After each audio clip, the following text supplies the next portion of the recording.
नमस्कार, बहुत स्वागत है आपका। आप देख रहे हैं ग्रहण ज्योतिष सीक्रेट। मेष राशि साल 2025 में अगर हम कहें कि रिकॉर्ड तोड़ सफलता मिलेगी तो शायद भरोसा ना हो, क्योंकि आपके लिए 2025 अच्छा रहेगा। लेकिन 29 मार्च 2025 से आपकी साढ़े साती भी शुरू होने जा रही है और उसमें भी शनिदेव लोहे के पाए पर। अब डर तो लगेगा, लोहे के पाए का फल क्या मिलेगा ये भी हम वीडियो में जानेंगे। तो शुरुआत करते हैं साल 2025 में क्या होगा आपके साथ।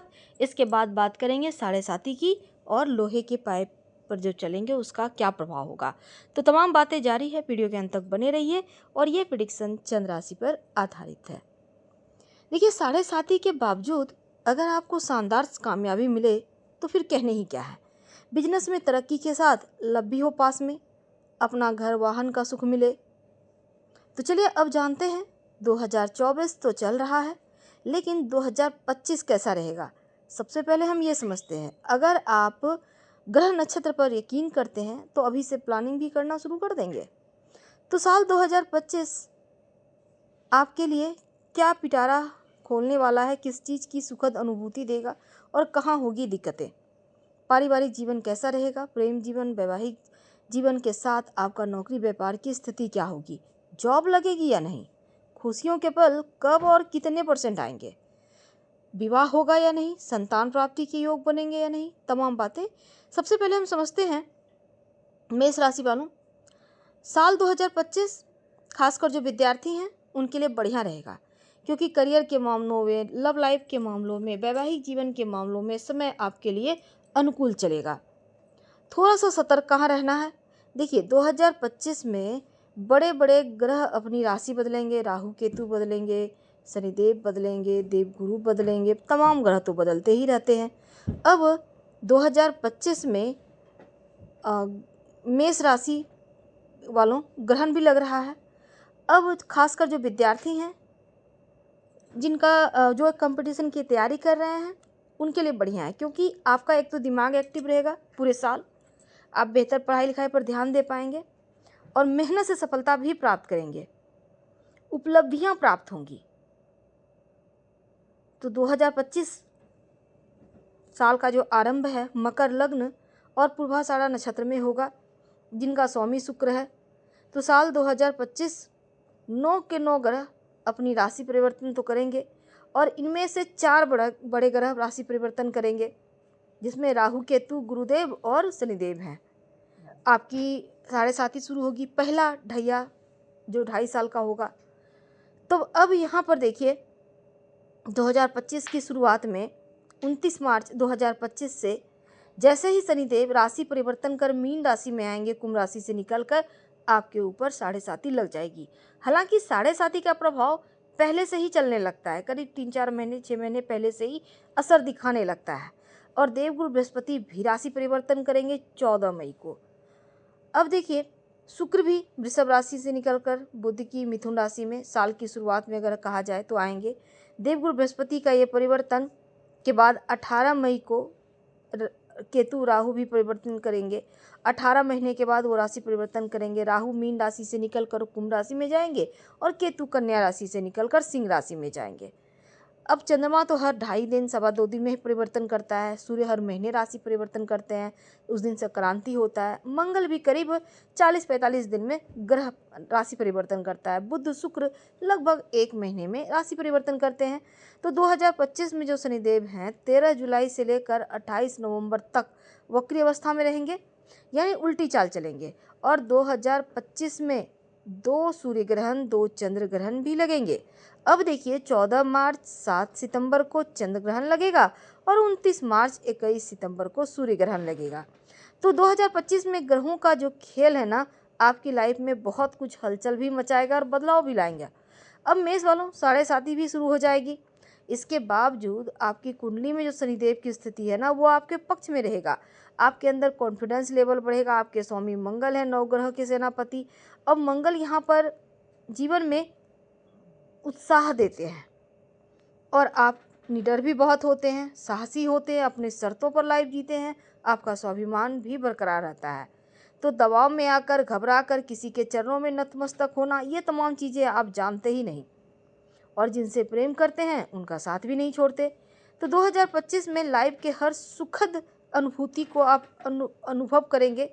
और साल की शुरुआत में जनवरी फरवरी के महीने में सूर्य मंगल की स्थिति आपको सम्मान दिलाएगी। समाज में आपका स्टेटस बढ़ेगा, रुतबा बढ़ेगा, बिजनेस में तरक्की होगी, धन की स्थिति बढ़िया रहेगी। जो भी योजनाएं अभी तक अधूरी थी वो 2025 में पूरी होगी। भौतिक सुख सुविधा बढ़ेगा, आपको लग्जरी लाइफ भी प्राप्त होगा। नौकरी में प्रमोशन के योग बनेंगे, इंक्रीमेंट के योग बनेंगे। करियर के मामलों में भी ये साल आपके लिए बहुत अच्छा है, क्योंकि जॉब प्राप्ति के योग बनेंगे, शुभ समाचार की प्राप्ति होगी। प्रभावशाली लोगों से संपर्क बढ़ेगा और शनि महाराज आपके प्रेम की परीक्षाएं लेंगे, लेकिन आप लोगों का प्रेम सच्चा है तो रिश्ता आपका चलेगा लंबा।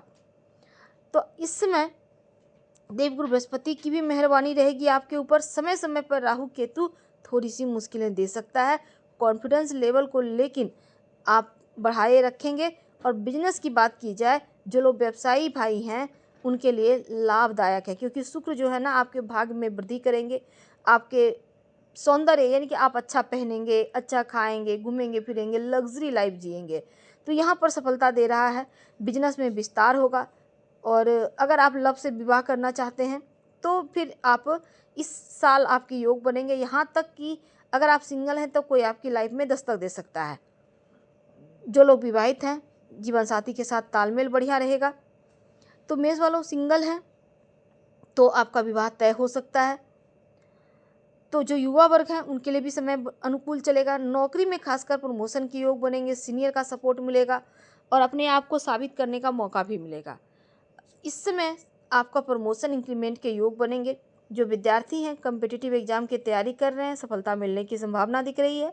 आर्थिक मामलों में आपके लिए 2025 धन करियर के मामलों में अति शुभ रहेगा। मेहनत का फल मिलेगा। मई जून के महीने में लग्जरी आइटम पर थोड़े खर्च करेंगे। और जो जुलाई अगस्त सितंबर अक्टूबर का वक्त है वो भी लाभकारी रहेगा। नवंबर दिसंबर का समय धन संबंधी मामलों के लिए बहुत शुभ है। तो 2025 संतान प्राप्ति के योग बनेंगे। संतान है तो उनका डेवलपमेंट होगा, यानी आप खुश हैं। सामाजिक जीवन में भी मान प्रतिष्ठा बढ़ेगा। धर्म कार्य की तरह अध्यात्म की तरफ आपका झुकाव बढ़ेगा। किसी संत पुरुष का साथ मिलेगा। पैतृक संपत्ति प्रॉपर्टी मिलने के योग हैं। यहाँ तक कि विदेश जाने का सपना भी पूरा होगा।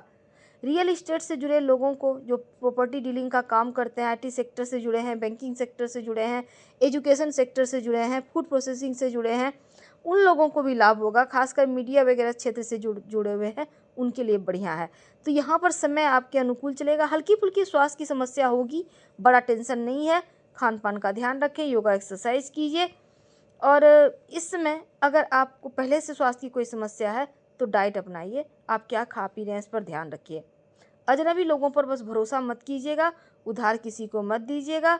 गवाही झूठी तो देना ही नहीं है, क्योंकि 7.5 लग जाएगी। तमाम नियमों का पालन कीजिएगा। और कहीं भी साइन करने के पहले 4 बार पढ़ें, सोच समझ लें फिर करें। किसी पर भरोसा आंखें बंद कर बिल्कुल भी नहीं। हनुमान चालीसा का पाठ करके दिन की शुरुआत कीजिएगा, आपके लिए बढ़िया रहेगा। तो चलिए अब समझते हैं मेष राशि वालों, जब शनिदेव आपके लिए लोहे के पाए पे आएंगे तब इस लोहे के पाए पे आने का क्या प्रभाव पड़ेगा। तो शनिदेव आपके 12वें भाव में आएंगे, मीन राशि में, और आपके ऊपर 7.5 शुरू होगी 29 मार्च 2025 से। और राहु का गोचर मेष राशि के लोगों के लिए आपके अभी 12वें भाव में है और 12वें भाव के ऊपर से शनि का भी गोचर होगा। तो 29 मार्च से लेकर 29 मई तक जो 2 महीने का वक्त है, राहु और शनि दोनों एक साथ रहेंगे, जो बहुत अच्छा नहीं दिखता। इसलिए 12वें भाव जो है खर्चों का भाव है, यात्रा का भाव है, थोड़ा सा यहाँ पर जैसे ये मोक्ष का भी भाव है। तो 2 पाप ग्रहों का साथ आना बहुत अच्छा नहीं है। हालांकि 29 मई को शनिदेव यहाँ पर जो राहु हैं वो आपके 11वें भाव में आएंगे, तब एक बार स्थिति फिर से बढ़िया हो जाएगी, राहत मिलेगी। तो राहु के गोचर के कारण लेकिन शनि की 7.5 भी यहाँ पर चल शुरू होगी। अब शनि का जो पाया होगा मेष वालों के लिए वो लोहे का पाया होगा। अब लोहे का पाया बहुत अच्छा नहीं था। एक तो 7.5 से पहले भी जो प्रभाव होता है 7.5 का 4-6 महीने पहले से शुरू कर देता है व्यक्ति के ऊपर। अब मेष वालों के लिए 11वें भाव में गोचर कर रहे थे तो ठीक था, लोहे के पाए में अभी 12वें भाव में गोचर करेंगे। अब शनि की जो ये जैसे ही मीन राशि में आएंगे तब आपके लिए जो चंद्रमा की स्थिति है, लोहे का जो पाया है ना, जब चंद्रमा 12वें घर में आता है किसी राशि के तो लोहे का पाया होता है। तो शनि की राशि जो है वो यहाँ पर प्रवेश कर रहे हैं मीन राशि में। तो मेष वालों के लिए 7.5 का पहला चरण होगा, यानी कि पहली ढैया। अब देखिए मेष वालों, आपके लिए शनिदेव वैसे भी कुंडली में थोड़े कमज़ोर होते हैं और आपके राशि के स्वामी मंगल हैं जो मूल त्रिकोण राशि के स्वामी। तो मंगल की मूल त्रिकोण राशि के लिए शनि अच्छा फल नहीं करते। अब मंगल और शनि आपस में मित्र भाव भी नहीं है। शनि यहाँ पर आपके 11वें भाव के स्वामी होकर 12वें घर में है, तो ऐसे में ये भाव बहुत अच्छा नहीं है और शनि भी अच्छा फल नहीं करेंगे। तब ऐसे में अगर शनि की महादशा, अंतरदशा, प्रत्यंतर दशा आपकी कुंडली में जब आएगी तब तक थोड़ी परेशानी होगी। वैसे तो 29 मार्च 2025 के बाद थोड़े से सतर्क रहना है और अगर शनि की शांति करा लें तो बहुत अच्छा। शनि मंत्र का रोज़ शाम में ओम शं शनैश्चराय नमः का जप करें तो बहुत उत्तम रहेगा। क्योंकि आपके लिए देखिए शनिदेव जब 12वें घर में बैठेंगे तो तीसरी दृष्टि से आपके धन भाव को देखेंगे जो कि कुटुंब का भाव है। अगर आप विवाहित हैं, मैरिड लाइफ में थोड़ी डिस्टर्बेंस आएगी जो कि 7.5 का प्रभाव होता है। वैवाहिक जीवन में मुश्किलें, पारिवारिक जीवन में टेंशन, माता पिता के स्वास्थ्य में कष्ट, आपको करियर रोजगार में परेशानी, तो ये चीज़ें थोड़ा सा डिस्टर्ब करेगी। तो इसलिए आपको पहले से सतर्क रहना है, डरना नहीं है। डरेंगे तो और डराएंगे। और यहाँ पर शनिदेव का धन भाव को देखना धन की हानि भी करवाता है। तो यहाँ पर शनिदेव 6ठे भाव को देख रहे हैं, सीधी दृष्टि। अब आपके सामने सीधी दृष्टि से जब वो 6ठे भाव को देखेंगे सप्तम दृष्टि से, तो 6ठे भाव के जो रोग, चोट, ऋण, कर्जे, शत्रु का भाव है, इस भाव के कारक मंगल।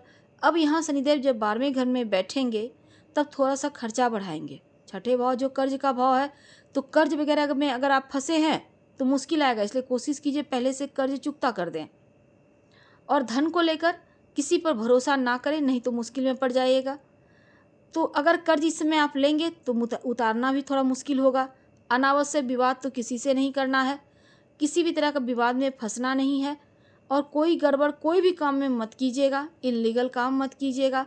क्योंकि पाप भाव यानी कि शनिदेव को क्रूर ग्रह भी कहा जाता है।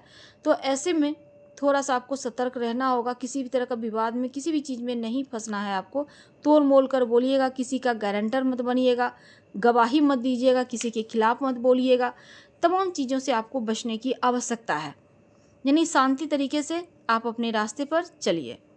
अब दशम दृष्टि से आपके भाग्य स्थान को देखेंगे। शनि की ढैया का पहला चरण यानी कि 7.5 का पहला चरण है, 3 ढैया में पहला ढैया है। तो यहाँ पर सिर्फ 5वां भाव जो आपके जो यहाँ पर पास्ट लाइफ का भाव है छोड़कर शनिदेव किसी भी भाव को नहीं छोड़ेंगे। पूरे के पूरा 11 भाव के ऊपर शनि का प्रभाव कहीं ना कहीं से रहेगा। तो ये 7.5 के दौरान जो शनिदेव 9वें घर को देखेंगे तो भाग्य का स्थान है, धर्म का स्थान है, आपके लक का स्थान है।